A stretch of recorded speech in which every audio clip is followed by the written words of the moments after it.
यीशु मसीह के पाक और अजीम नाम में आप तमाम कलाम सिद्क देखने वालों की खिदमत में सलाम पेश करता हूँ।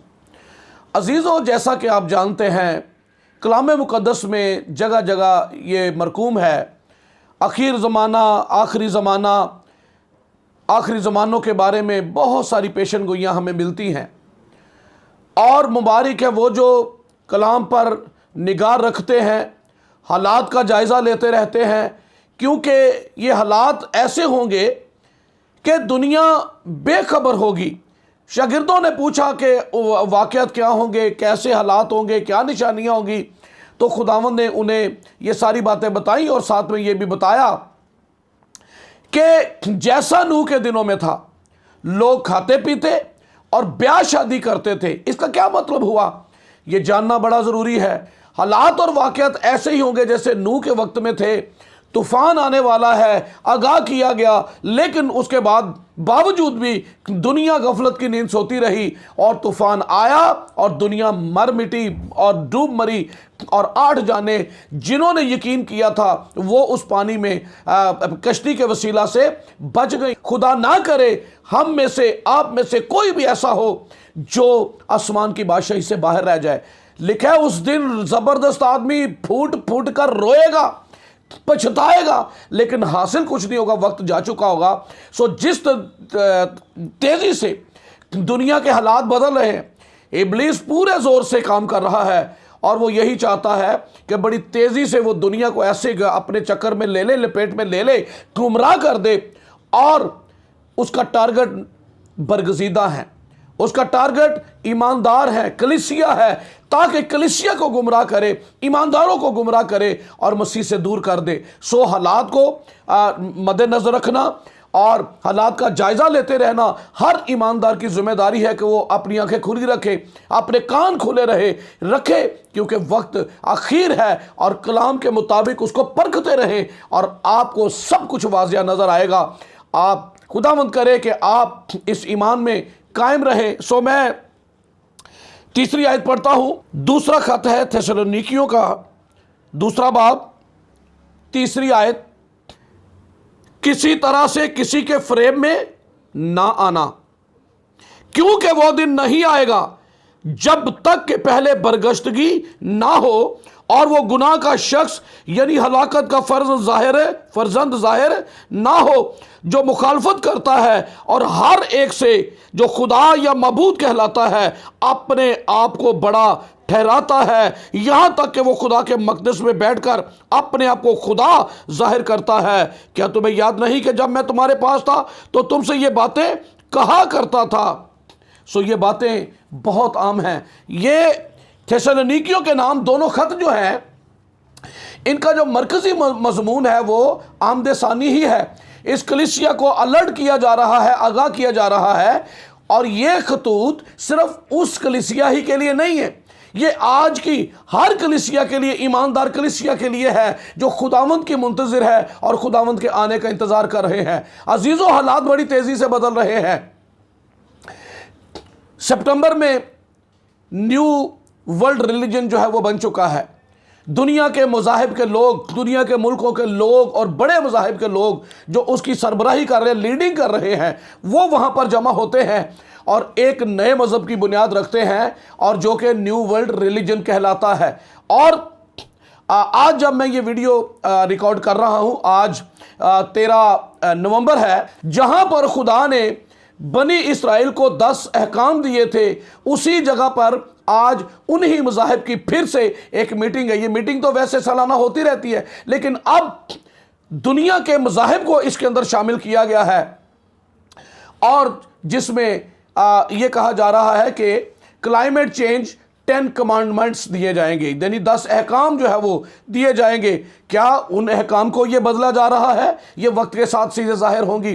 क्या वो अहकाम जो खुदा ने दिए उनको बदला जा रहा है या फिर कुछ और है? कमांडमेंट्स का मतलब होता है हुक्म है, ये अहकाम है ये, और जिसे मानना ही है। अब ये जब दुनिया के मज़ाहिब और दुनिया की बड़ी ताकतें मिलकर इकट्ठा होंगी और इसके पीछे काम करने वाली यूएनओ है, यूनाइटेड नेशन है, और जो इसके पीछे है सपोर्ट पे है, तो फिर जब वहां से कोई चीज रेजोल्यूशन पास होगी तो उसे सारी दुनिया को मानना ही पड़ेगा उस हुक्म के मुताबिक, और हमें बाखबर रहना चाहिए। खुदावंद ने फरमाया, देखो मैंने तुमसे पहले कह दिया है। और दानियल नबी की किताब में हमें इसका जिक्र मिलता है। मैं ये हवाला ज़रूर आपकी खिदमत में पढ़ूंगा।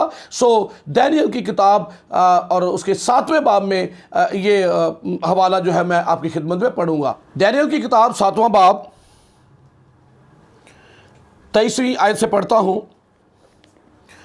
उसने कहा कि चौथा हैवान दुनिया की चौथी सल्तनत है, जो तमाम सल्तनतों से मुख्तलिफ है, और तमाम ज़मीन को निगल जाएगी और उसे लताड़ कर टुकड़े टुकड़े करेगी।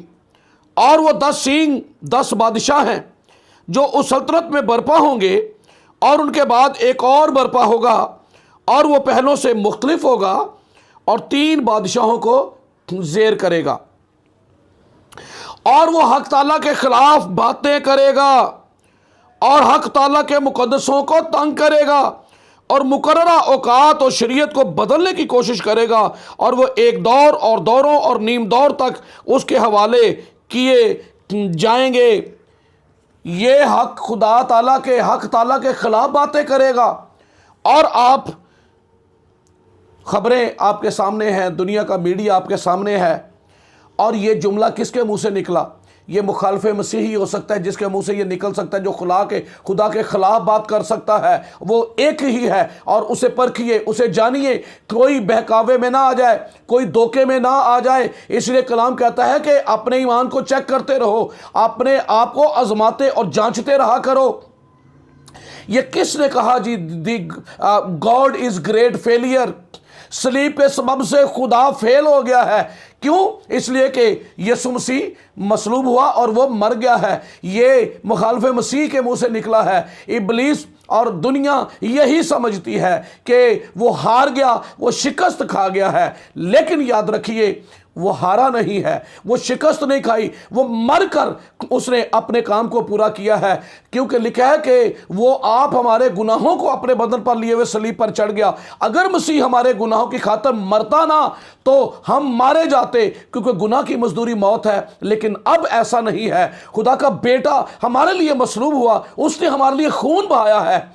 क्योंकि लिखा है बगैर खून बहाए माफी नहीं है। यह खुदा का प्लान और मंसूबा था, और इसीलिए इब्लीस नहीं चाहता था कि यीशु सलीब तक जाए, यीशु मसलूब हो। वो चाहता था गतसमनी में ही यीशु की मौत वाक़या हो जाए, लेकिन ऐसा नहीं हुआ। यीशु सलीब पर गया, और सलीब को कहा जा रहा है कि यह फेलियर है, खुदा फेल हो गया है, गॉड इज ग्रेट फेलियर। तो ऐसा नहीं है, यह नासमझी है, और मुखालिफ मसीह के मुंह से ये कुफर की बातें हैं। वो हक ताला के खिलाफ ऐसी बातें करता है।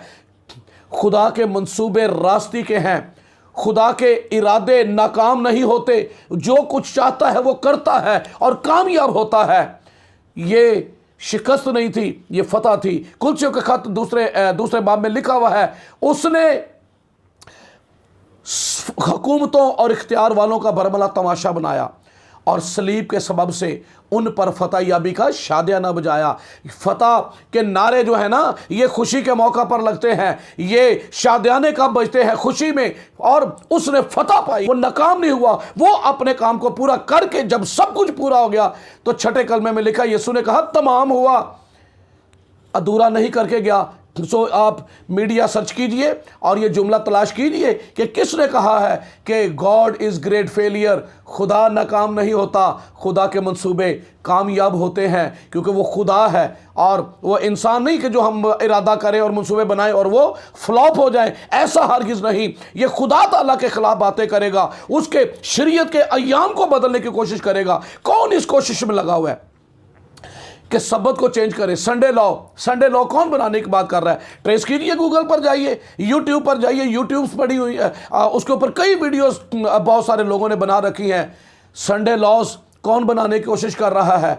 सबत के अय्याम को कौन बदलने की कोशिश कर रहा है? कोहे सीना पर ये 10 अहकाम नए कौन कोशिश कर रहा है? इसके पीछे जो इसमें शामिल है वो मुखालिफ मसीह है, और ये आपको दुख देंगे और आपको अलर्ट किया जा रहा है, कलीसिया को आगाह किया जा रहा है कि आप जब न्यू वर्ल्ड रिलीजन आएगा, फिर न्यू वर्ल्ड ऑर्डर आएगा और यूएनओ से अगर आता है तो पूरी दुनिया को इसको मानना ही है, और जो नहीं मानेगा उसके लिए दुख है, उसके लिए मुसीबत की घड़ी है। लेकिन कलाम यह कहता है जो आखिर तक बर्दाश्त करेगा वो निजात पाएगा। सो हमें इन बातों को समझना है। और अबू धाबी के अंदर 3 बड़े मज़ाहिब के इबादत खाने जो है वो बन चुके हैं। इंटरफेथ हार्मनी के नाम पर आप जर्मन में जाएं, वहां पर हाउस ऑफ वन के नाम से एक ही छत है, उसके नीचे 3 इबादत खाने इन्हीं मज़ाहिब के। क्रिश्चियनिटी, कैथोलिक इसलिए क्लियर कर रहा हूं ताकि पता हो, अबू धाबी में भी जो बना है तो वो सेंट फ्रांसिस, पोप फ्रांसिस के नाम से बना है। सो अलर्ट रहिए, खबरदार रहिए, ये शरीयत को बदलने की कोशिश करेगा। याद रखिए सब्बत जो है वो 7वां दिन ही है, यानी हफ्ते का दिन है, वो एतवार नहीं है। एतवार सब्बत नहीं है, ना कहला सकता है, कह ही नहीं सकते हैं, क्योंकि ग्रीक में अगर उसका माना सप्ताह तो वो 7वां ही है। वो आठवां जो है वो पहला दिन है, और उसे हफ्ते का पहला दिन अमाल की किताब में पढ़े तो वहां पर हफ्ते का पहला दिन कहकर पुकारा गया है। मसीह का जी उठने का दिन, खुदावंद का दिन कहकर पुकारा गया है, पर उसे सब्बत कभी नहीं कहा गया, इसलिए कि इतवार सब्बत हो ही नहीं सकता। इतवार हफ्ता ही है और हफ्ता ही रहेगा, उसे बदला नहीं जा सकता। लेकिन ये हम पर इंप्लीमेंट नहीं हो सकता, इसलिए कि सब्बत जिसको दिया गया वो मानते हैं और वो मानेंगे, लेकिन मसीहों को ये सब्बत नहीं दिया गया। ये एक अलग टॉपिक है, लेकिन आज मैं आपको अलर्ट कर रहा हूँ। मुखालिफ मसीह बड़े ज़ोर से काम कर रहा है, लॉज को चेंज कर रहा है, शरीयत में रद्दो बदल करने की कोशिश, अहकामात को, और ख़ुसूसी तौर पर यह हुक्म तो उनके लिए नज़दीक बड़ा ही नागवार है, जिसमें लिखा है कि तू कोई तराशी हुई मूरत ना बनाना और गैर मबूदों के आगे सजदा ना करना, क्योंकि उनके यहाँ तो काम ही यही है। गैर मबूदों के बुत, उसका नाम रख लेने से वो नहीं हो जाएगा कि हम कहें कि ये यस्सु का बुत है या ये यस्सु है, ऐसा नहीं है। उसका नाम हमने रखा है, उसका पहले से खुद से कोई नाम नहीं है। सो खुदा के लोगों अलर्ट हो जाइए, होशियार हो जाइए। लिखा है कि कोई कहेगा झूठे नबी, झूठे मसीह खड़े होंगे और कोई कहेगा मसीह वहाँ है या मसीह वहाँ है। अब जब आप देखिए अमेरिका में पोस्टर लग रहे हैं, जगह जगह गलियों में पोस्टर लग रहे हैं, और मैं ट्रेस करने की कोशिश करूंगा। अगर मुझे वो वीडियो मिल गई तो मैं इसी के अंदर उसका छोटा सा क्लिप जो है वो आपके लिए उसमें अपलोड करूंगा, ताकि आप देख सकें कि अमेरिका के अंदर पोस्टर्स लगाए जा रहे हैं, क्राइस्ट इज़ हियर, मसीह यहाँ है। तो खुदावंद ने कहा ये ना कि मसीह वहाँ है, वहाँ है, वहाँ है, वहाँ है। हॉस्टल में चंद साल पहले किसी शख्स ने दावा किया था कि मैं मसीह हूँ, द सेम स्पिरिट इन मी जो यीशु में थी, और उसका इंटरव्यू तक हुआ, और उसने इंटरव्यू भी दिया। उसने कहा तेरे हाथों में जख्म कहाँ गए? उसने बोला मैंने प्लास्टिक सर्जरी कराई है। और ये जोक, ये मजाक हो रहा है। मसीह ने कहा तो उनके पीछे ना चले जाना, धोखा ना खाना, फरेब ना खाना। जैसे पूरब से पश्चिम बिजली चमकती है और नजर आती है, इब्ने आदम का आना भी ऐसे ही होगा। वो छिप कर किसी दुनिया के कोने में नहीं आएगा, बल्कि लिखा है हर एक आंख उसे देखेगी। मुबारक है वो जो जागते और अपने जामों की हिफाजत करते हैं, ताकि नंगे ना फिरें। और जिस दिन हमारा खुदावंद आएगा, जिन्हें सफ़ेद पोशाक पहनाई गई है और जो खुदावंद के मुंतज़िर हैं और अपनी कुपियों में तेल लिए हुए तैयार बैठे हैं, जिस दिन खुदावंद आएगा वो ज़रूर खुदावंद की बादशाही में दाखिल होंगे और हवा में उड़कर उसका इस्तेमाल करेंगे। खुदावंद आपको बरकत दे, आमीन।